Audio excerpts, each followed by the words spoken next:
Argiaren podcastak.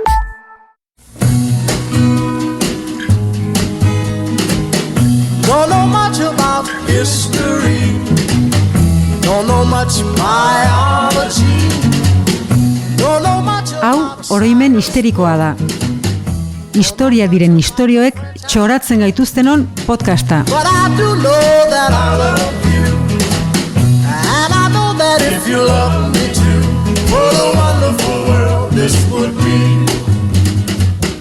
Don't know much about geography. Niri zerrendak desente gustatzen zaizkit, izan lezake pixkat mailakatzetik, lehen postua, azkena, zein baino gehiago, baina bueno, niri laguntzen dit pixka gauzak ordenatzen, ulertzen, gomendioen zerrenda, pelikula honenak, munduko aberatsenak, zuek hemen nagore hasitazuk zerrenda desente egin izan dituzue.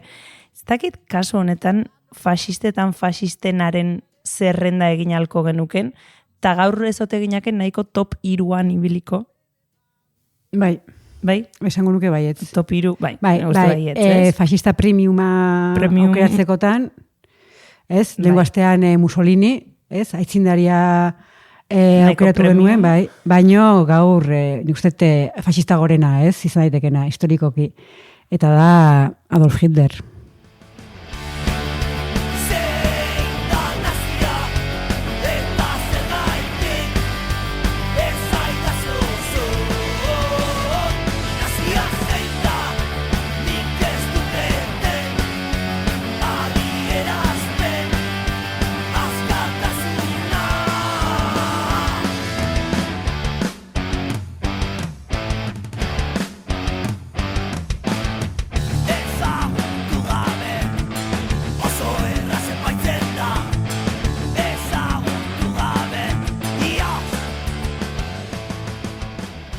Bai, Mussolini kondartza aukeratu zuen, ez? Lehengo astean ikusi genuen bezala, eta Hitlerrek aldiz mendia.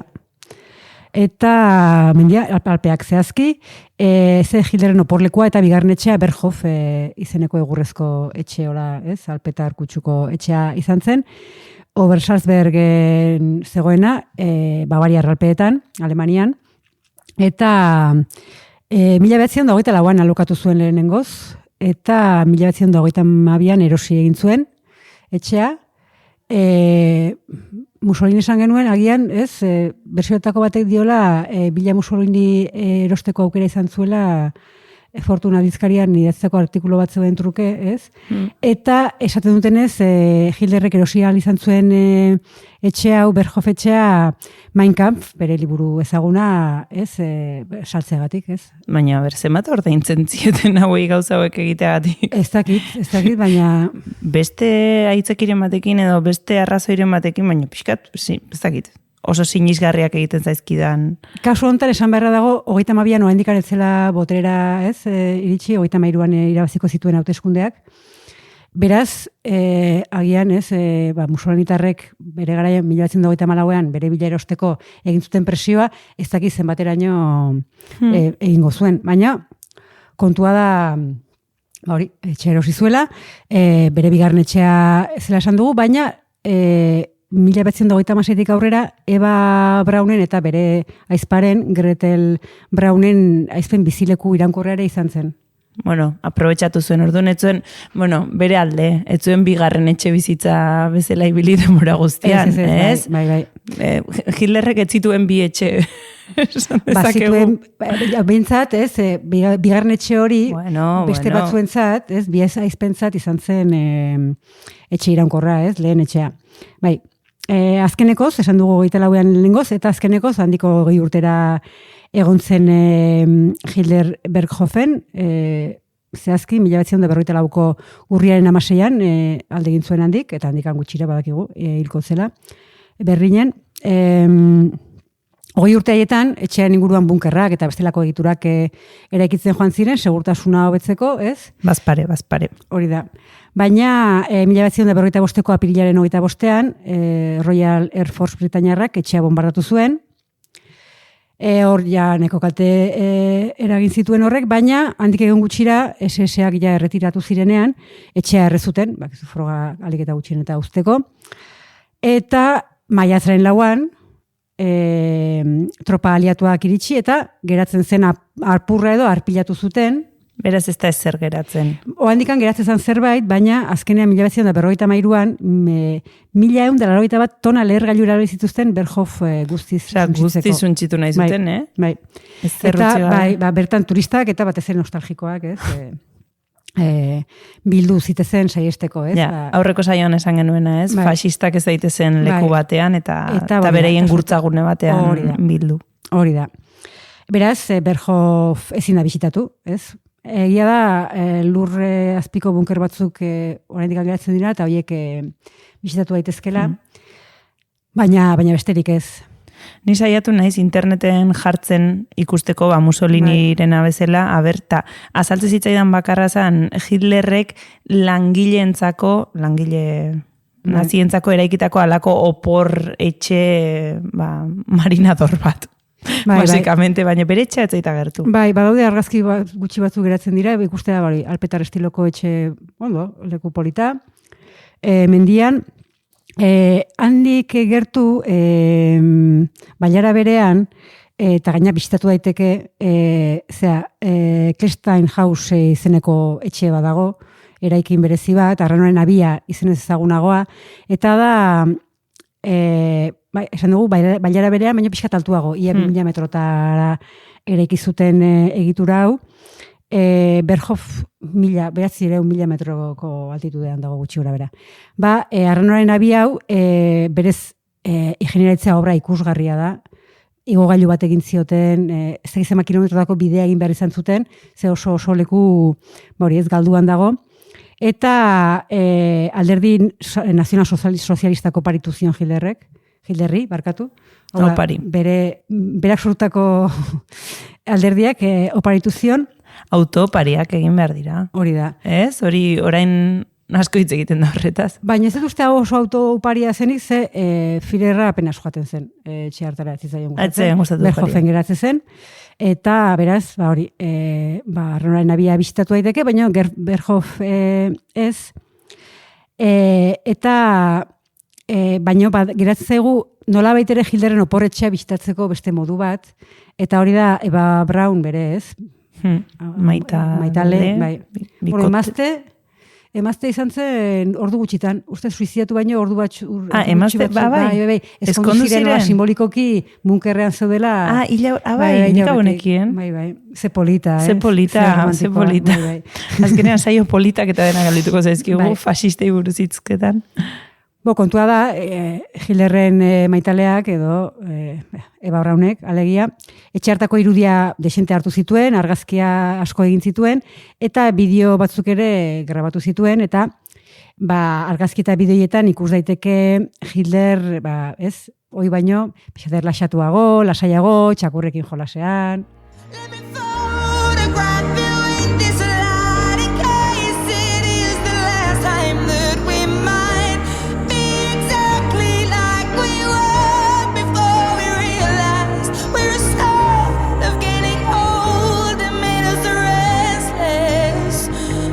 Just like a movie, it was just like a song. I was so scared to face my fears. Nobody told. Nik ez ditut argazki horiek ikusi, baino aitortu behar dut irudikatzea Hitler bere palazio edo etxe hortako lorategian, txakurrarekin jolasean, gaina pixkat opor giroan, nola kamiseta, barruko kamiseta algodoizko tirante duen hauetako batekin, prakamotxetan, eta ezagit bildur gehiago nola ematen didan, uniformearekin, eta hala, txakurrarekin jolasean udarako arropekin. Uste du, oraindik eta turbioagoa dela bigarrena. Zuk irudikatu duzun hori, agian podcastaren bukaeran argituko dizut. Agian oraindik da okerragoa da, turbioa, kamiseta gabe. Ez, horrelakorik ez. Igual kamiseta txuria okerragoa da, kamiseta gabe baino.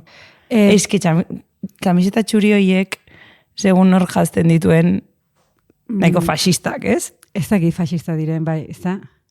Kontua da, irudi oso erromantiko horiek, ez, hartu zituela Eva Braunek, eta hartu ala izatzi duen, bideokamera Heinrich Hoffmanek oparitu zion. Zein zen Hoffman, Hitlerren argazkilari pertsonala zen, eta bere oso lagumina egin zen azkenean.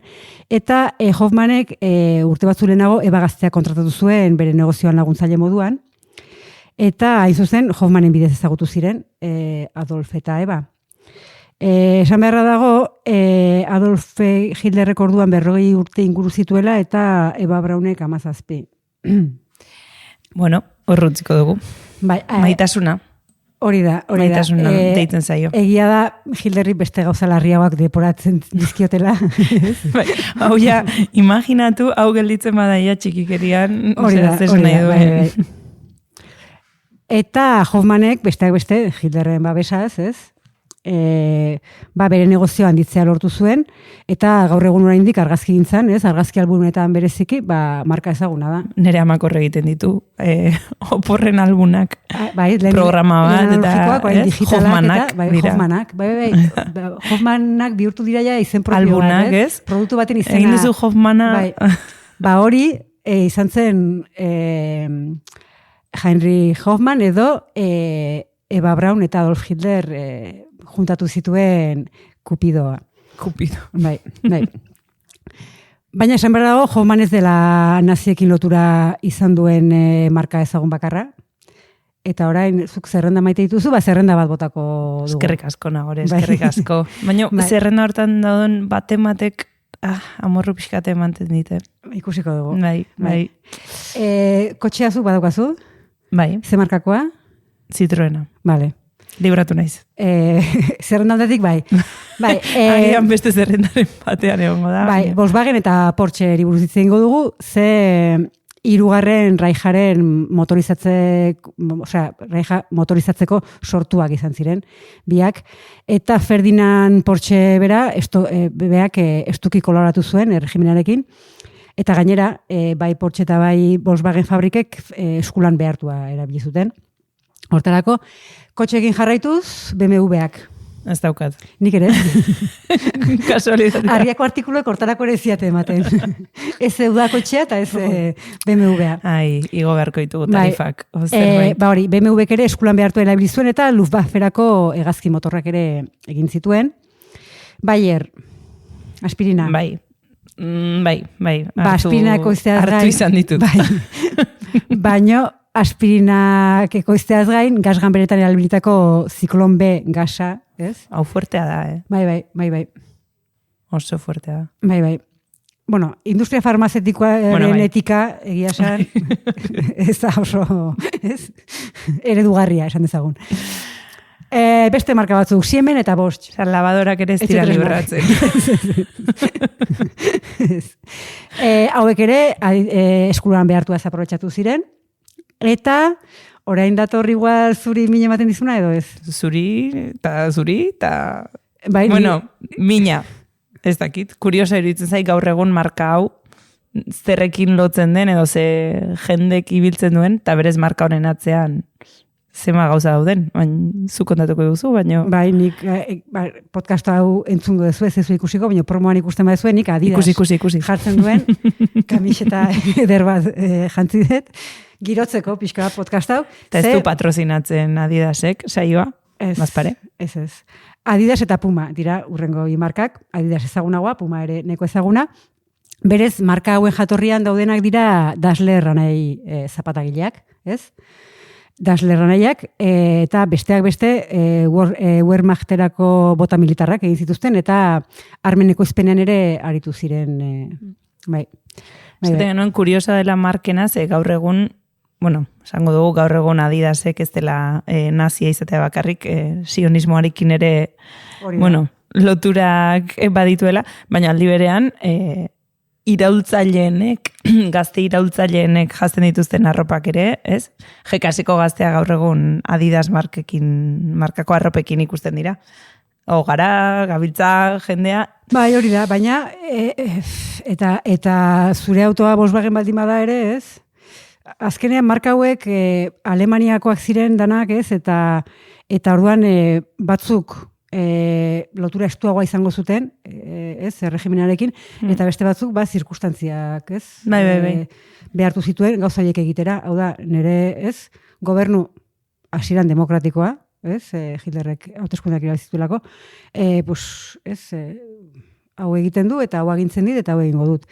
Kontua da, ez dira bakarrik Alemaniako markak izan, naziekin nolabait ere kolaboratu zutenak eta beste batzuk aipatuko ditugu. Citroena esan duzu, hortan ere libratu zea. Ford eta General Motors. Ondo nabil. Bueno, Henry Ford eta fascismoaren arteko lotura estua hori ez dugu gaur deskubrituko. Baina, Alemaniako egoitzetan, ibilgailu militarrak egoiztu zituzten, bai Fordek eta bai General Motorsek, IBM informatika enpresa aitzindariak, txartel perforatuak eta horiek erabiltzeko makinak eman zizkien naziei, beste konzentrazio esparruetarako garraioa antolatzen laguntzeko. Hori, zerrenak egiteko, zensatzeko eta ezakit, hildako kopurua kontatzeko. Kontatzeko. Bai, tematek ere emango zuen, kontabilitatea. Eta Coca-Cola da. Hau ez zaigu ezaguna egiten, ez? Ez, hemen ere ez dut ikusten inoiz hemendik. Kontua da, ordurakoia Coca-Colak egoitza bat bazuela, ez? Alemanian, baina gerrarteko Alemanian lehengailen eskasia handia zen, osagaiena ere ez, freskagariak egiteko osagarriena ere bai, eta orduan freskagarri berri bat asmatu zuten Alemaniar merkaturako, eta izena ere nahiko ezaguna da, ez da? Fanta, hori da, bai. Eta horren aurrean kas alternatiba. Hori da, kas, herriko alternatiba. Kas. Eta marka bat geratzen zaigu Alemaniarra, eta utzi nahi nuen amaierarako, duela gutxi, Asierrekin egindako azken aurreko izan zela Aiseri buruzkoa esan genuen, eta komentatu genuen nola Ais konparatzen duten, deitzen dioten Aisi... Gestapo. Bai, Trumpen Gestapo, eta nik esan nuen, arrazoi historiko daude hori ukatzeko, baina arrazoi estetikoak ere bai, ez? Elegantzia zen horietako bat. Bai, eta ez Gestapoko eta SS-ko uniformeak asko eleganteagoa ziren. Uniformeiek diseinatu ez, askotan esaten da diseinatzailea izan zela, baina ez, ekoizlea izan zen Hugo Ferdinand Bosch. Bai. Genekien hau ere. Eta Hugo Bosch marka ezaguna. Bai. Gaur egun, arropa, perfumeak eta horrelako gauzak. Berak ekoiztu zituen, bai SS, bai SA, eta bai Hitlerren gaztirarentzako uniformeak. Eta itxuraz behintzat presio ondiri gabe, ze oso gaztatik alderdi nazional-sozialistako kidea egin zen. Eta hor ikusten dugu ez, kasu hauetan ez dakizuz lehertasunak zertzeukan, ez? Faxistak ziren, kapitalistak? Edo dena... Ideologiak edo negozioak bultzatzen zituen hortara. Non hasten data non bukatzen da. Hori da, bai. Eta uniforme zari garela, eta zuk aipatu duzen hortan, esan beharra dago Berhofeko argazkita bideo ederroietan, gehienetan Hitler uniformearekin agertzen dela. Porretan ere etzuen kentzen. Batzutan ez da agertzen uniformeekin, baina agertzen da trajez, baina traje formala. Korbata, traje. Korbata istu lotuta, eta gaina kapela buruan ere bai. Eta bai, hoi baino erlaxatuago, baina ez zaila ikusten nola oporrez benetan disfrutatzen, ez? Ez da izun pixkat lasaiago gelditzen naizela egin dudan irudi hori. Txankleta eta bermudetan. Hori kenduta eta segita Hitler uniformez irudikatzen ez gehiegi.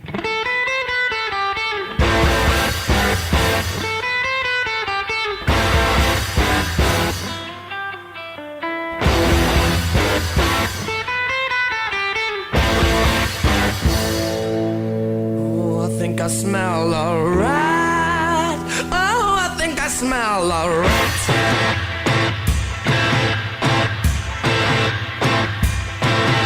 Oh, you little kids seem to think you know just where it's at. Oh, I think I smell a